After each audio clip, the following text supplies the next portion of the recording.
Akhirnya Jokowi kemungkinan dipanggil oleh KPK dalam kasus kuota haji. Nah ini ada di berita nih mas. Menurut lo gimana tuh?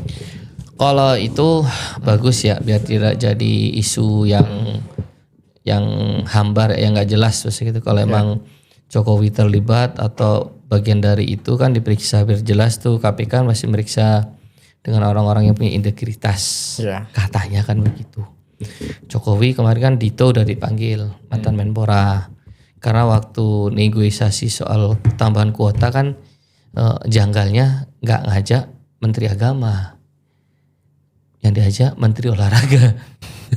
Kebayang kan ngurusin haji Aneh banget sih. tapi yang diajak Menteri Olahraga. Ada benernya juga. Kenapa emang? Ya biar sehat. Kan sehat. Iya. Jangan-jangan harus dalam keadaan sehat. Jadi menurut lo ini Jokowi ini akan terseret dalam kasus kuota haji ataukah dia cuma jadi sebagai saksi? Kalau terseret saya yakin tidak. Karena orang-orang dia masih banyak. Bahkan presiden kita sendiri aja ngomong di situ kan.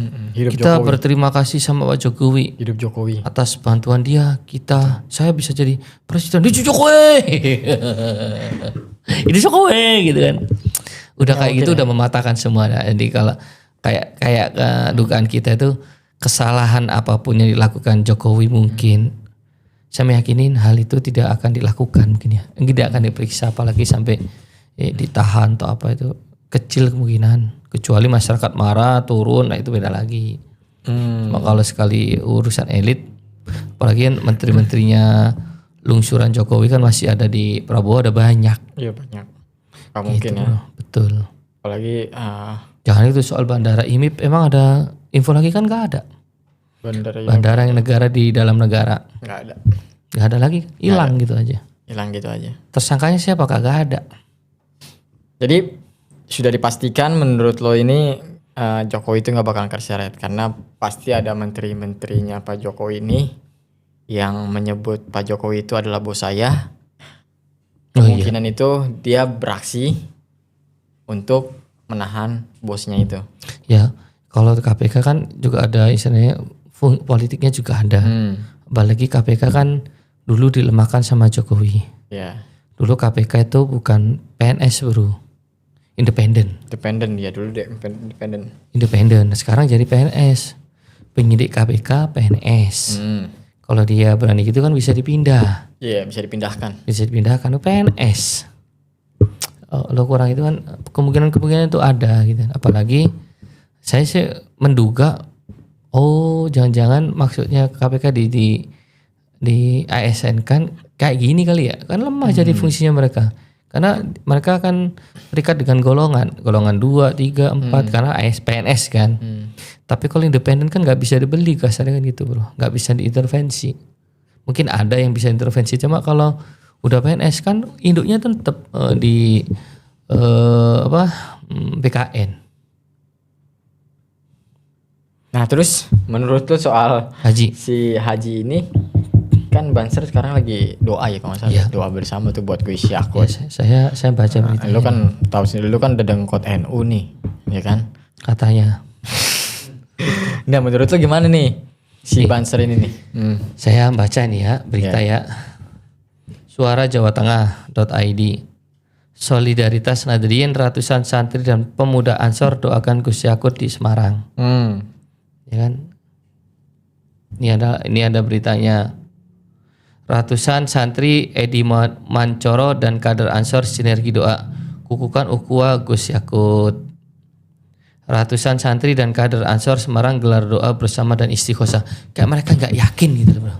Iya. Kayak nggak percaya Gus Yakut itu sebagai tersangka gitu. Padahal kan yang bunyiin dia tersangka kan bukan orang awam. Siapa tuh? Penyidik KPK. Kan ditandatanganin oleh KPK. Iya. Ya kan kalau KPK bilang tersangka walaupun nanti dibuktikan di pengadilan cuma kan umumnya mereka itu udah punya alat bukti bro. Ya. Punya bukti. Tapi kalau kita santri bahasanya kalau salah ya jangan dibela lah. Tapi kalau didoain ya enggak apa-apa, apalagi kan dia dulu panglima besar Banser. Iya. Se-Indonesia Raya. Yang dia pernah ngomong siapapun yang mengganggu Republik Indonesia, kesatuan Republik Indonesia akan saya gebuk kan gitu bro. Kan dia ngomong saya gebuk di sampingnya Ahmad Dhani. Iya. Iya. Ya kan gitu, tapi kuota haji makan-makan juga. Dia kan apalagi sekarang lagi mau diperiksa. Tapi lagi. kemarin tuh ada berita yang menurut saya bagus ya. Ada dari pernyataan dari Ketua KPK. Saya tuh baca berita perhitungan kerugian negara oleh BPK udah hampir selesai. Karena ada kerugian negara. Beliau menyampaikan mungkin tidak lama lagi akan kami umumkan dan kami akan bisa jadi potensi kalau manggil Gus korupsi kurang enak ya. Yakut gitu aja lah. Pak Yakut ya. Pak Yakut sama Pak Alek ditahan. Kalau bilang Gus korupsi kan gak enak. Gak enak. Dan gak pantas juga. Gak pantas. Iya. Balik kakak. Ya paling Yakut. berita yang lagi heboh juga di hari ini apa? Kakaknya gak jadi dibatalin. Tetap kakaknya sebagai ketua PBNU. Ormas terbesar di Indonesia. Dia kemarin kan sempat berantem tuh sama Rais Amnya tuh. Dan sekarang kan ternyata kan dibatalkan itu. Dia tetap menjabat sebagai ketua PBNU. Dan adiknya jadi tersangka kasus korupsi. Iya ini korupsi haji sih gimana ya menurut gue ya. Yang salah bukan PBNU bro. Bukan.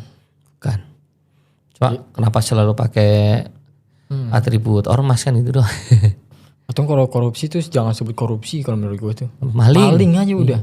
Terus ada lagi ini kan Gus bicara Yakut, terus bicara kuota haji. Terus ada lagi bro. Tadi saya baru baca itu ya di koran. Sebenarnya 3 hari yang lalu lah. Ketua PC Ansor Bondowoso korupsi dana APBD itu ya apa CSR apa anggaran untuk pengadaan jersey Ansor. Bukan jersey baju bukan jersey ya. Iya. Jadi baju aja Ya segitunya aja kan baju tuh ya. mereka korupsi. Makanya. 1,2 M. Inisialnya L. Kan dia sekarang ditahan kurang lebih 20 hari untuk masa dia penyelidikan dulu kan gitu. Tapi yang disebut diberitakan ketua PC. Iya. Ya kan jadi tersangka kan ormas Islam. Yang logikanya kalau lu sudah jadi ketua ya sifat-sifat maling kan gak ada harusnya. Harusnya apalagi ini kan mau bawa nama ormas Islam Ya, kan. apalagi kan ketua Menteri Agama. Harusnya kok nyolong duit ya jangan dong. Mungkin kalau menteri yang lain walaupun gak bagus ya. Iya. Cuma kan masih enak didengar. Misal ya, Menteri Kehutanan korupsi. Misal nih si Raja Juli korupsi misal. Menteri SDM. Ya korupsi. Bahlil gitu ya. misal. Coba kalau Menteri Agama korupsi. Buset. Kita yang beragama Islam kayak apa ya? Setan aja mungkin nyembah kali, salim kali ya. Setan takut tuh. Wah, ini rajanya raja iblis. Salim tuh iblis sama dia. Sungkem. Menjelekan nama-nama Islam gak sih bro kalau kayak gini bro? Yang dijelekan pasti Islamnya lagi gak sih? Enggak lah. Buktinya dia didoain. Iya. Istighosah. Iya. Ya kan Banyak banget pesantren lagi doain. Tuh orang tuanya mau doain ke situ gimana ya? Ya walaupun tapi kan udah disebut tersangka. Iya. Ya didoain nggak apa-apa, doain kan wajar-wajar aja. Tapi gue yakin tuh Pak Yakut tidurnya nggak tenang bro. Ya pastilah bro. Ya takut tiba-tiba, Waalaikum. Tapi apakah ini hanya sebuah politik bro? Kalau misalnya lo ngelihat nih si Yakut nih, apakah ini dijebak atau ini sengaja politik? Kalau menurut lo apakah ini memang benar-benar murni? Kalau kalau keyakinan saya Panji, saya kan punya teman-teman di KPK kan banyak, ya kan. Saya tahu mereka punya integritas. Iya. Mungkin ada, mungkin yang nggak punya, tapi saya meyakini mereka punya integritas. Bagi yang proses kasus ini kalau nggak salah Bang AKBP Rosa, dia orang yang udah terkenal integritasnya. Kalau mereka main-main kayak gini kayaknya nggak berani lah. Nggak berani ya? Nggak berani. Mesti asal tersangka orang. Soalnya ini besar juga. Ya karena nanti kita kan bakalan nonton di persidangan. Kan bakalan di record sama hal kayak kasusnya Nadiem Makarim apapun itu kan. Kita bisa lihat ya sebodoh-bodohnya kita soal hukum, tapi kan kita mendengarkan kasusnya kayak gini tuh. Sidang umum ya. Kan umum boleh didengarkan, boleh kayak korupsinya uang negara masa ketika sidang privat. Sekalian aja kayak putusan gak usah sidang kan. Ya pasti kan terbuka. Iya. Bahaya kan ya intinya itulah dia terlibat ya. Enggak, intinya itu ini politik atau ini memang murni dari KPK, maksud gua emang murni kejahatan dia gitu. Kalau saya yakin ini murni kejahatan. Murni ya. Jadi Murni kejahatan. ini memang benar-benar dia yang bersalah gitu ya.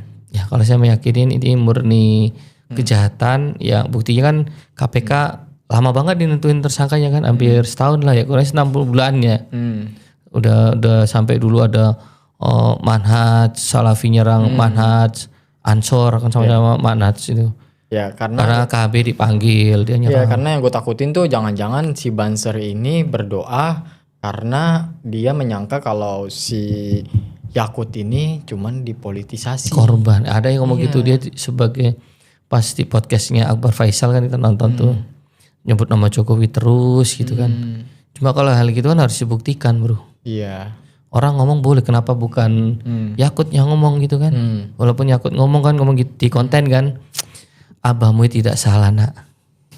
Iya. Abahmu tidak pernah makan uang sepeser pun dari Nah uang maksud gue haji. kayak gitu. Apalagi nih ada berita muncul Jokowi akan Diperiksa. peluang akan diperiksa.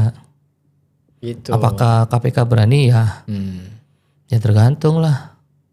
Kan pimpinan KPK-nya dari Polri. Dari polisi. Iya. Tapi harusnya berani ini bukti menteri-menteri proses.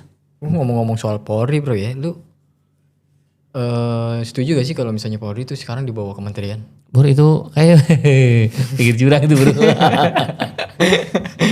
Kalau saya sebagai rakyat Indonesia, apapun keputusannya yang diputus oleh Tengah-tengah presiden, banget ya. apapun keputusan yang dipilih oleh presiden itulah yang terbaik. Bukan yang diinginkan Kapolri ya, tapi ya siapa tahu yang diinginkan Kapolri itu sama halnya yang diinginkan presiden. Kan kita nggak tahu tuh. Kalau presiden maunya Polri bawa gua aja dah gitu. Ya kan kita nggak tahu juga tiba-tiba presiden ngomong Polri di bawah kementerian ini aja gitu. Kan TNI juga di bawah kementerian bro. Iya, Kementerian Pertahanan. Iya kan ada Menhan, bawahnya Panglima, ada tentara kan Menhan. Ya apapun itu, walaupun Pak Kapolri udah ngomong itu udah ada bahasanya di sidang kita nonton kan. Kalau Polri di bawah kementerian, saya lebih baik bertani. Kan Pak Kapolri udah ngomong gitu tuh. Iya. Secara tegas kan menolak. Andai kata presiden ngomong, Pak Menteri, wah gua mau bertani. Kan dia mundur mau bertani katanya. Iya, ngerinya juga kan apalagi dulu kan 2000 berapa gitu kan ada parcok kayak Nah gitu. ini mah bahasa haji bro, jangan jauh-jauh. Ya oke lah. Ntar lu gak bisa pulang ntar lu. Balik lagi. Jadi intinya apa nih buat Yakut? Satu dulu deh. Untuk Gus Yakut, tenang Pak, kalau Bapak nggak salah nggak usah khawatir. Oke. Nggak usah ngelobi sana sini cukup pembuktian aja. Pembuktian di Bapak meja sidang dijadiin gitu ya. tersangka belum tentu kan jadi terpidana kan. Betul. Kalau emang dia benar-benar murni, Ya tinggal dibuktiin di dibuktiin persidangan. persidangan. Karena semua kan pasti kan bantah by data. betul. Tapi kan namanya dia udah coreng bro pasti bro. Wah, Namanya dia pasti udah tercoreng. ya resiko pejabat publik. Ya enggak masalah. Yang penting kan faktanya ketika mungkin putusannya beliau tidak bersalah. Iya. Ya enggak apa-apa. Nggak apa-apa. Beliau terbukti bersalah kan yang mutusin kepala hakim, ketua hakim di situ. Iya. Gimana caranya lawyernya Yakut meyakinkan hakim ketua kalau dia tidak bersalah? Kan itu soal keyakinan hakim ketua Nah aja. kalau misalnya itu nggak bersalah, jadi yang bersalah siapa? Hah? Yang bersalah siapa? Nah itu dia. Berarti yang harus belajar lagi penyelidikan ya mungkin pegawai KPK ya. Kok bisa orang nggak salah kalau jadiin tersangka? Nah itu. Gitu kan. Dan kuota haji yang hilang itu kemana? Nah itu dia. Saya juga nanya itu. Saya gara-gara kuota haji itu saya tertunda 1 tahun dan dimundur saya. Seharusnya saya berangkat Haji 2035 jadi 36 saya.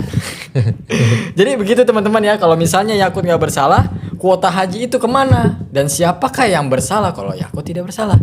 Coba tulis di kolom komentar. Bye-bye.